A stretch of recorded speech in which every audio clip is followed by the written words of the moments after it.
Hi, my name is Gigi Kitty B. This is a reading of Break Those Brick Walls, Damnit, by MochiCoffeeBean. I've left a link to their fanfiction in the description box below.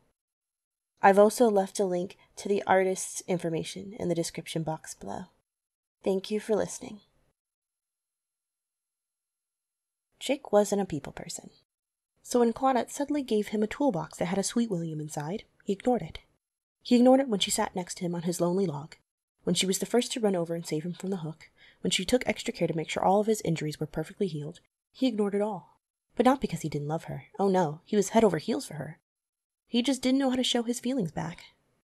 His father had nicknamed him Robo-Boy because of this, which he didn't blame him for. Oftentimes it did seem like he wasn't listening or paying attention, but he was. Really, he was. Jake leaned against a tree, staring into the night sky. Claudette had attempted to talk to him before he went on a walk, but he merely brushed past her. He gritted his teeth, slamming his fist against the tree. What was wrong with him? Why couldn't he express emotions like a normal person? He ran his fingers through his hair as he trembled, tears burning his eyes. She probably thinks I hate her. So you do have emotions? Jake jolted, whirling around. Fangman stepped forward, her arms crossed and a hard look on her face.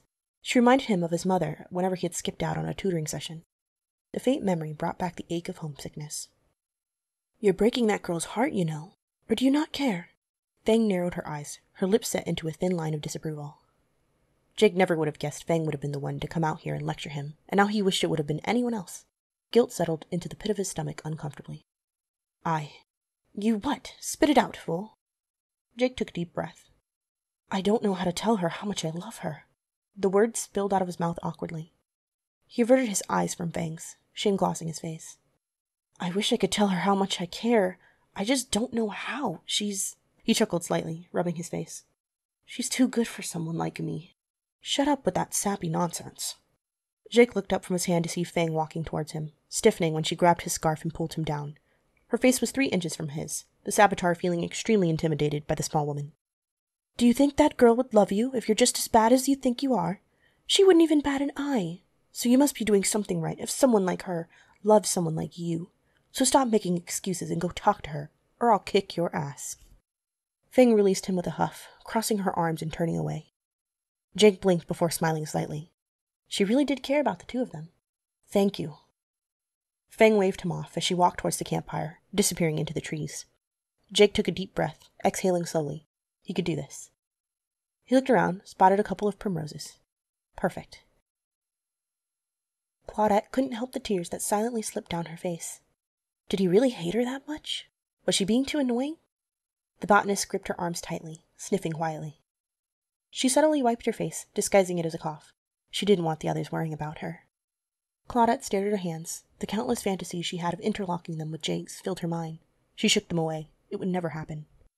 The botanist jumped as Fang abruptly sat next to her, crossing her legs. Oh, hello, Fang. Did you have a nice walk? Claudette asked, wincing when her voice cracked slightly through the lump in her throat.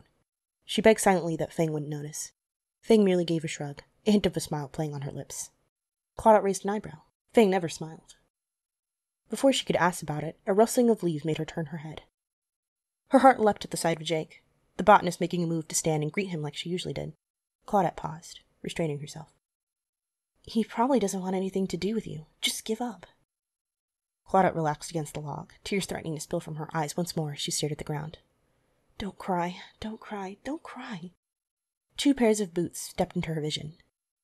Claudette blinked, looking up. Jake stood in front of her, staring down at the woman. Hey. Hi. Claudette cleared her throat, her face blooming with heat as she looked away. How embarrassing.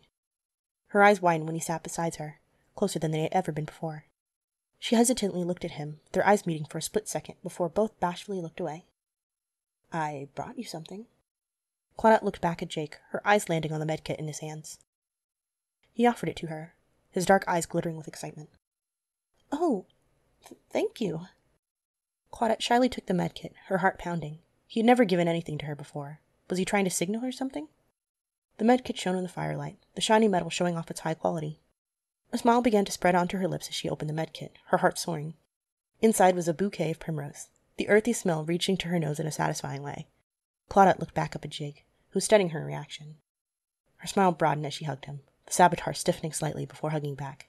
He really did like her, after all. Fang watched as Claudette and Jake hugged, a smirk playing on her lips. She knew the two would be happy together. They just needed a little push in the right direction. She stood and walked to another log, plopping down by Kate and watching as the two began to talk. Kate looked at them and looked at her eyes narrowing suspiciously. "You really do care about us, don't you?" She pointed accusingly. Fang scoffed, crossing her arms. "Oh, please. It was getting annoying seeing her mope around every time the fool ignored her," Fang said, waving off Kate. Kate rolled her eyes, pulling Fang into a hug. "Aw, shoot. You're just saying that to seem like you don't care."